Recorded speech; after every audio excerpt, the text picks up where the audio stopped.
तर नमस्कार मंडळी, हवाय काच कोणाला मोठी कोळंबी, सोलम कोळंबी आणि सोबत चैती कोळंबी. आणि बघा कोळंबीची साईज बघा. तर मंडळी आज आम्ही समुद्रात जाऊन बघा किती प्रकारे आम्ही कोळंबी अशी पकडली. आणि ही कोळंबी ह्या दोन कोळंब्या मिक्स होत्या. ह्या कोळंबीचे आम्ही पहिला सॉर्टिंग करण्यासाठी एका कापडावर काढून घेतले आणि त्यानंतर आम्ही अशा प्रकारे ही सोलट कोळंबी जी सफेद असते आणि त्यानंतर ही चैती कोळंबी जी रेड कलरची असते ती आम्ही वेगवेगळी करून घेतली.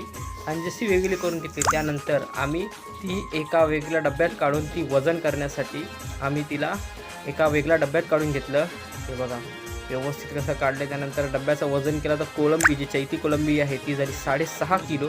त्यानंतर आम्ही सोट म्हणजे सोलट कोळंबी जिला आम्ही जितारा कोळंबी बोलतो तिचंसुद्धा वजन करायला घेतलं आणि तिचं वजन झाले मंडळी 4.30 किलो 32 म्हणजे 4 किलो 300 ग्राम.